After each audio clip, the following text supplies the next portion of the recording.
बिस्मिल्लाहिर्रहमानिर्रहीम। अस्सलाम वालेकुम नाज़रीन, आप यूट्यूब चैनल देख रहे हैं। मैं इमरान खान हूँ। पाकिस्तान की अदलिया के ऊपर अब सवालिया निशान उठाया जा रहा है और बड़ा ज़ोरदार तरीके से उठाया जा रहा है। अदलिया को रेस्क्यू करने का लगता है वक्त आ गया है। और अदलिया को कोई क्या रेस्क्यू करेगा? अदलिया खुद पाकिस्तान का एक बहुत ताकतवर और बड़ा इदारा है और वो अपने अच्छे बुरे को बहुत अच्छी तरह जानते हैं, बल्कि दूसरों के फैसले भी अदालत से होते हैं। लेकिन अब हुआ क्या है कि अदलिया को और पूरे निज़ाम अदल को कंट्रोवर्शियल बनाने की कोशिश की जा रही है दोबारा एक आदमी के लिए। उस एक आदमी के लिए जिसको पाकिस्तान की अदलिया ने उस तरह का रिलीफ दिया जैसा दुनिया में कभी किसी आदमी को नहीं मिला। ज़बरदस्त किस्म का रिलीफ है। यानी वो सज़ा काट रहा था करप्शन के एक जुर्म के अंदर और जेल में बंद था, उसको जेल से निकाला गया, उसकी सज़ा को मुअत्तल किया गया, फिर उसको बाहर लाया गया और उसको इलाज की इजाज़त दी गई और फिर उसको पाकिस्तान से बाहर जाकर इलाज करवाने की इजाज़त दी गई।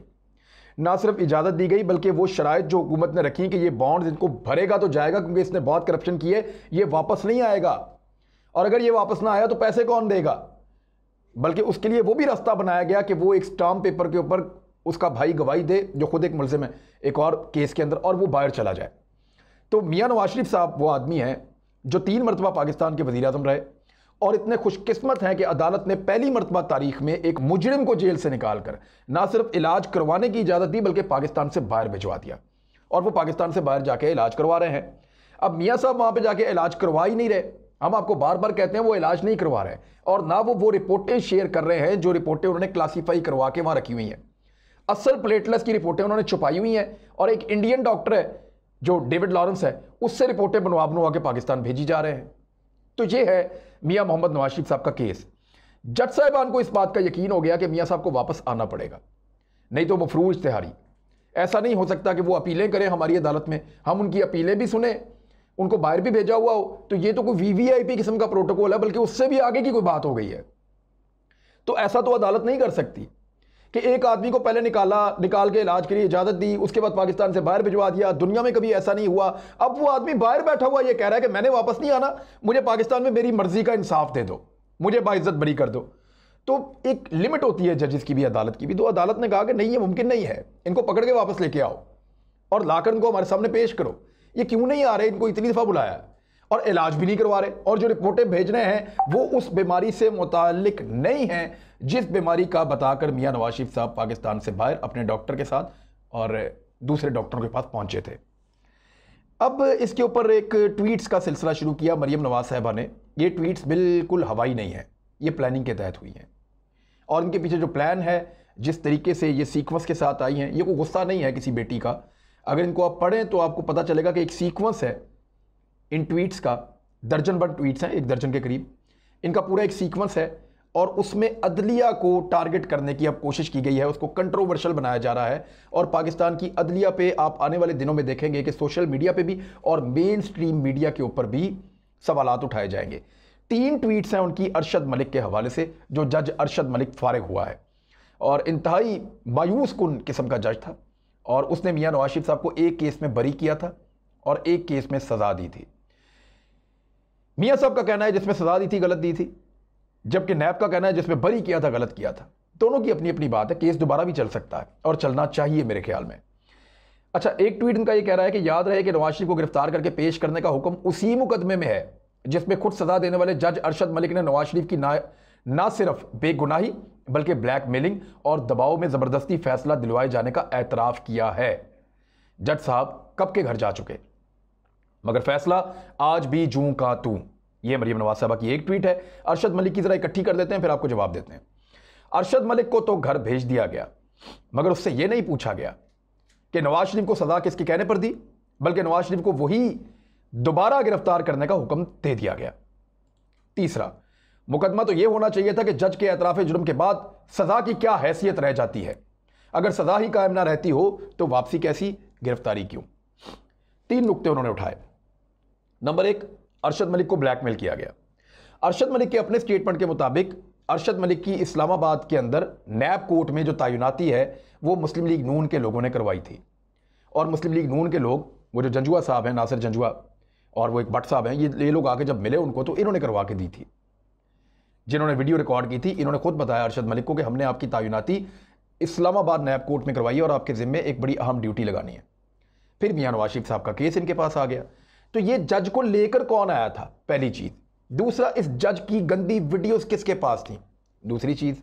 वो जो आदमी है जिसने गंदी वीडियोस जज की बनाई थी मुल्तान में, जो गिरफ्तार हुआ, वो अपने मुंह से बता रहा है कि मेरे से ये वीडियो नासिर भट्ट लेके गया है, जो मुस्लिम लीग नून का वर्कर है, और वो मुझे जो पैसे देकर गया वो कैश भी नहीं हुए, और थोड़े से पैसे मेरे कैश हुए, गाड़ी भी मुझे दे गया था, वो भी मेरे नाम ट्रांसफर नहीं हुई।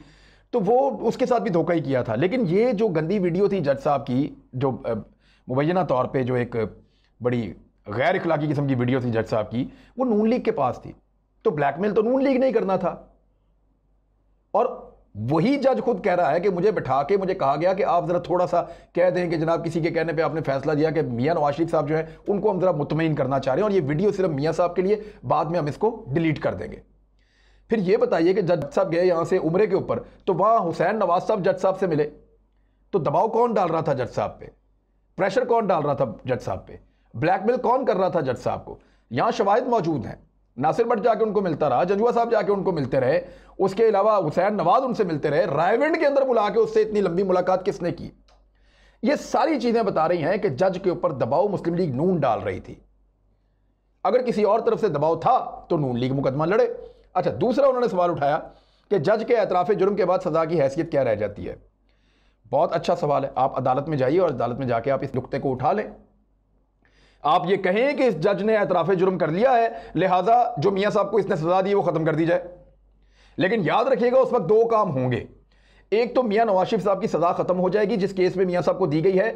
दूसरा, जिस केस में मियां नवाज शरीफ साहब को बरी किया गया है वो भी केस दोबारा खुल जाएगा। ये डर है जो शरीफ खानदान को अदालत में इस जज के खिलाफ जाने नहीं देता, क्योंकि वो दूसरा रेफरेंस बड़ा तगड़ा रेफरेंस था। नैब वाले आज भी हैरान है कि उसमें कैसे छोड़ दिया, उसमें तो बचता ही नहीं था मियां नवाज शरीफ। और जिसके अंदर मियां नवाज शरीफ बच जाते थे, अब जो कमजोर कोई केस था उसके अंदर सजा दे दी, और जो बहुत मजबूत केस था उसके अंदर सजा नहीं दी, बाइज्जत बरी कर दिया।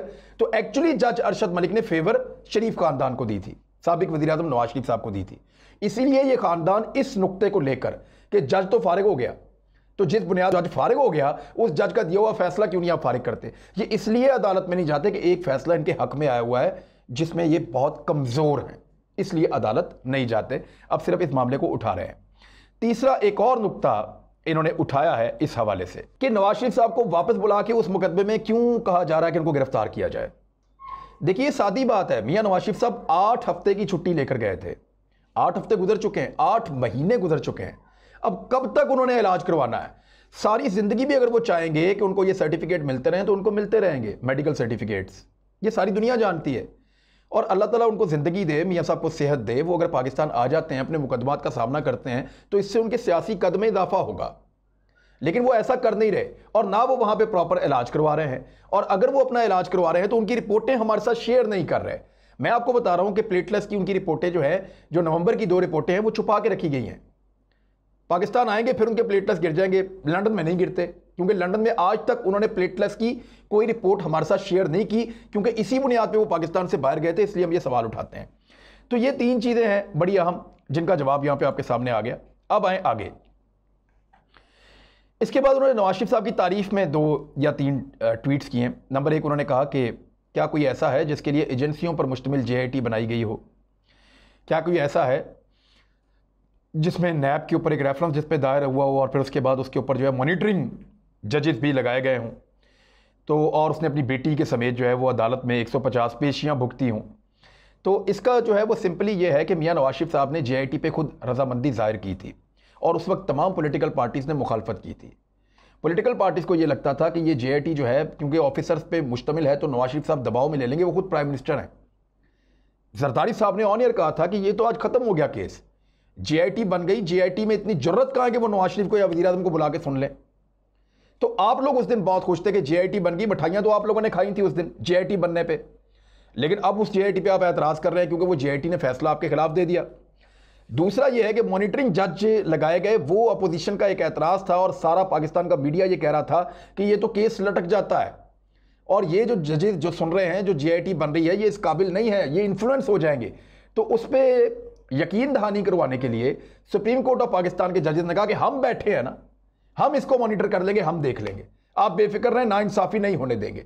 तो जजेस की अगर मॉनिटरिंग है तो ये तो बड़ी अच्छी बात है कि आपके साथ नाइंसाफी ना हो और जजेस मॉनिटरिंग करने के लिए मौजूद रहें, ताकि कोई भी अगर दबाव डाले एजेंसी के ऊपर या जजेस के ऊपर या लोअर जुडिशरी के ऊपर, तो जजेस जो है वो वहां पे था। और आपने इसको बड़ा वेलकम किया था उस दौर में कि ये जो मॉनिटरिंग जज है ये अब देखेंगे और इंसाफ मिलेगा, लेकिन अब आपको वो ठीक नहीं लग रहा। आपने अपने वालिद के साथ पेशियां भुगती 150 के करीब आप कह रही हैं, तो कोई बड़ी बात नहीं है। पाकिस्तान में ऐसे भी लोग हैं जिन्होंने 200 300 पेशियां भुगती हैं अपने बच्चों और बीवियों के साथ, अपने बच्चों के साथ, अपनी बेटियों के साथ, अपने बेटों के साथ। बेशुमार लोग हैं जिन्होंने भुगती हैं पेशियां। आपने कोई नया काम थोड़ी किया, ये तो आपने केसेस में भुगती हैं पेशियां। ऐसा तो नहीं है कि आपको शौकिया कोई बुला रहा था, आपसे सवाल का जवाब मांग रहे थे, आप जाते थे, आप जवाब देते थे, कभी वो मुतमईन होते थे, कभी नहीं होते थे। ये part of the judicial process है। अगर आप अदालत जा रहे हैं तो ये कोई आप एहसान नहीं कर रहे, आपको अदालत जाना होगा क्योंकि आपने सवालों के जवाब देने हैं और जज साहब भी तो रोज अदालत आ रहे हैं और वो आपसे सवाल पूछ रहे हैं। तो ये इसके ऊपर कोई एहसान ऐसा नहीं है जो आपने कौम के ऊपर किया हो। अदालत जाके आप अपना मुकदमा लड़ रहे थे, इंसाफ लेने के लिए जा रहे थे। एक बात जो इन्होंने की ये वाकई एक बड़ी बात है कि अपने जेल में जाने के लिए अपनी 47 साल रफ़ीक हयात को बिस्तर मर्ग पर छोड़कर अपनी बेटी का हाथ थामे नाकर्दा जराइम की सज़ा काटने वतन वापस आ गया। कोई और ऐसा नहीं है, कानून के आगे पेश हो गया। ऐसे होते हैं मफरूर और इश्तिहारी। ये बात में दम है कि उस वक्त इलेक्शन से पहले मियां नवाज शरीफ साहब अपनी बीमार वाइफ को हस्पताल में छोड़ के और अपनी बेटी के साथ वापस आए थे गिरफ्तारी देने के लिए। हालांकि मियां साहब चाहते थे कि उनकी बेटी गिरफ्तारी ना दें, लेकिन मरियम नवाज साहिबा खुद जिद करके साथ आई थी। तो ये वो उस वक्त इनको पॉलिटिकली भी यही सूट करता था और वापस भी इनको आना पड़ा था और ये वापस आए थे। ये एक बड़ी बात है। अच्छा, अब वो आ जाते हैं उस मामले पे जहां से जजेस के ऊपर सवालिया निशान लगता है या जुडिशल सिस्टम के ऊपर उंगली उठाने का सिलसिला शुरू होता है। मुझे बखूबी अंदाजा है कि सियासतदानों की तरह मुअज़्ज़िज़ जजेस भी दबाव में हैं। इनके फैसले कर रहे हैं, कह रहे हैं कि वो दबाव में हैं, मगर क्या मुअज़्ज़िज़ जज हजरात को इस किस्म के अदलिया दुश्मनवारों के सामने दीवार नहीं बन जाना चाहिए? एक चीफ जस्टिस ने खुद फरमाया कि दबाव का शिकार जजेस अवाम को इंसाफ नहीं दे सकते। हमारे निज़ाम इंसाफ के बारे में इससे बड़ी गवाही क्या होगी? अवाम तो कुछ अरसा और नाइंसाफियां भुगत लेंगे, लेकिन मुअज़्ज़िज़ जज साहिबान को बैरूनी दबाव से कब और कैसे निजात मिलेगी? ये मुअज़्ज़िज़ चीफ जस्टिस साहब के हवाले से एक ट्वीट उन्होंने किया। जनाब चीफ जस्टिस साहब, क्या आप बैरूनी दबाव के बारे में अवाम को कुछ बताएंगे कि कौन इंसाफ की राह में रुकावट बना हुआ है और किसके सामने जज साहिबान बेबस हैं? अब वो आगे जस्टिस शौकत अजीज़ सिद्दीकी और जस्टिस काजी फ़ाइज़ ईसा साहब के बारे में जो मामलात हैं वो उसके बारे में बताते हैं। और फिर मोहतरम चीफ जस्टिस साहब, ये अपील की तरह का उनके सामने है, ये तकलीफ दे सफ़र कब तमाम होगा? निज़ाम इंसाफ को अपने मुकाम तक पहुँचने के लिए कितने बेगुनाह कौमी रहनुमाओं और आइन, कानून और इंसाफ पर चलने वाले मुअज़्ज़िज़ जजों की कुर्बानी चाहिए होगी? और फिर इसके बाद उन्होंने कहा कि नवाज शरीफ ने पहले भी जान हथेली पर रख के अदलिया की आज़ादी की जंग लड़ी और आज भी जब अदलिया को दबाव का सामना है तो हम पीछे नहीं हटेंगे। अदलिया को जो भी दबाव में लाने की कोशिश करेगा हम हर कीमत पर उसका रास्ता रोकेंगे। अब जरा आप टेक्निकली इसको देखें सारे मामले को। ये मरियम नवाज साहिबा ने किया क्या है? नंबर एक तो यह है कि जब जजेस फैसला दें आपकी पार्टी के हक में तो इंसाफ का बोलबाला हो जाता है, और जब वो फैसला दें आपकी पार्टी के या आपके ख़ानदान के ख़िलाफ़ तो फिर वो कैदी हो जाते हैं, उनके ऊपर दबाव आ जाता है, उनके ऊपर बैरूनी दबाव आ जाता है और वो नाइंसाफ़ी कर रहे होते हैं। तब आप ये कह रहे होते हैं कि फ़ैसला कहीं और लिखा गया है, तब आप ये कह रहे होते हैं कि वो 5 बंदे जो हैं, यानी आप जजेस को ऐसे करके मुखातिब कर रहे होते हैं। लेकिन जब आपके हक़ में फ़ैसला आता है तो आप अल्लाह करीम कह के आप जो है वो अल्लाह का शुक्र अदा करती हैं। जब आपके हक़ में फ़ैसला आता है तो फिर आप कहते हैं कि हम सुरखरू हो गए, अदालतों से इंसाफ की तवक्को थी, अदालतों ने हमें इंसाफ दे दिया। आप हिस्ट्री उठा के देख लें PMLN के पूरे केसेस की पिछले 5 साल में, जहाँ जहाँ पे जजेस ने या अदलिया ने इनके हक़ में फ़ैसला दिया, इन्होंने अदलिया के हक़ में नारे बुलंद किए, और जहाँ जहाँ पे अदलिया में इनके खिलाफ फैसला आया वहाँ वहाँ पे इन्होंने या तो अदलिया को डायरेक्टली हिट किया कि ये ज्यादती कर रहे हैं, या ये कहा कि इनके ऊपर दबाव है, या ये कहा कि ये जो है पार्टी बन गए हैं। इवन इन्होंने कहा कि मुनसिफ फरीक बन गए। मरियम नवाज साहिबा का अपना जुमला है कि जहाँ मुनसिफ ही फरीक बन जाए। तो अब ये कर क्या रही हैं?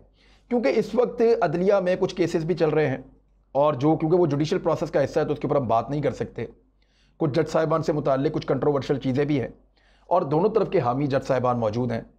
अब ये एक तहरीक खड़ी करना चाह रहे हैं। जो आखिरी इन्होंने ट्वीट किया है कि नवाज शरीफ साहब पहले भी आपके साथ खड़े थे, आइंदा भी खड़े रहेंगे, तो याद रखिएगा ये एक्चुअली इन्होंने एक ऑफ़र की है उस नाराज़ हिस्से को कि आप अदलिया के अंदर से एक बगावत खड़ी की जाए, अदलिया के अंदर से एक आवाज़ खड़ी की जाए और एक बगावत खड़ी की जाए, क्योंकि जो जज साहिबान अगर मुश्किल में हैं, अगर मैं कह रहा हूँ अगर मुश्किल में हैं, तो उनके लिए एक रास्ता हम पॉलिटिकल पार्टियां हम प्रोवाइड करते हैं और हम आपके लिए सड़कों पे आएंगे, हमारे कारकुन आपके लिए निकलेंगे और हम इन चीज़ों को इतना ज़्यादा पॉलिटिसाइज और कंट्रोवर्शियल कर देंगे कि कानून का रास्ता रुक सकता है मुमकिन तौर पे।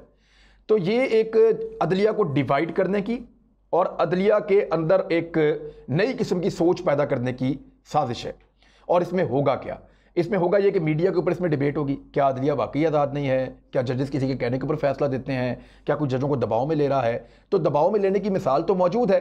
शहबाज शरीफ साहब ने हाई कोर्ट के जज को फैसला करने के लिए नहीं कहा था, वो टेप सारी दुनिया सुनती है, आप आज तक उसको डिनाई नहीं कर सके। मैं जस्टिस कयूम की बात कर रहा हूँ। इसके अलावा जिन जिन जजेस को आपने राब्ते किए, क्या आपने उनको दबाव में नहीं लिया? क्या अरशद मलिक के घर आपके बंदे नहीं गए? क्या अरशद मलिक चल के जो है वो रायबंड नहीं आए? क्या अरशद मलिक को जो है वो वहाँ पे सऊदी अरब में उम्रे के दौरान मस्जिद नबी के बाहर हुसैन नवाज नहीं मिले? तो मिले हैं ना। अदलिया तो दबाव में है, आपने बहुत दफ़ा दबाव में लिया है। पंजाब की हुकूमत आपकी स्टे के ऊपर चलती रहे 5 साल, तो अदलिया जिंदाबाद। लेकिन अगर अदलिया ये कह दे कि एक मुजरिम जो जेल से बाहर भेजा था हमने 8 हफ्ते के लिए, वो वापस आके जवाब दे, तो फिर अदलिया जिंदाबाद नहीं कहेंगे आप, फिर आप कहेंगे अदलिया दबाव में है। तो ये अब टेक्निकली आप इसको समझें कि सोशल मीडिया के थ्रू ये कंपेन शुरू हुई है।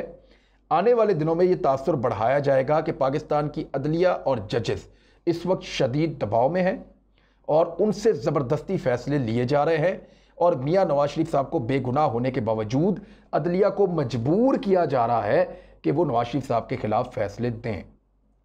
इंसाफ की यहाँ कोई बात नहीं करता, जवाब किसी सवाल का देने के लिए कोई तैयार नहीं होता, उंगली उठाने के लिए सारे राजी होते हैं।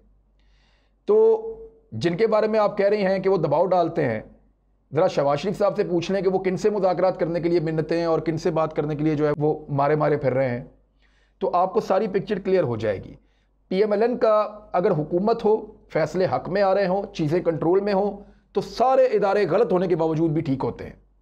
लेकिन अगर फैसले खिलाफ आ रहे हों, हुकूमत में ना हो और मुश्किल हालात चल रहे हों, तो सारे इदारे भी गलत होते हैं और जुडिशरी भी गलत होती है। तो ये जो सारी की सारी ट्वीट्स हैं, इनको अगर आप इस तरीके से देखें तो आपको समझ आएगी कि आने वाले दिनों में अदलिया को कंट्रोवर्शियल बनाने की तैयारी कर दी गई है। अब तक के लिए इतना ही। अपना ख्याल रखिएगा, हमारे चैनल का भी। अल्लाह हाफिज़।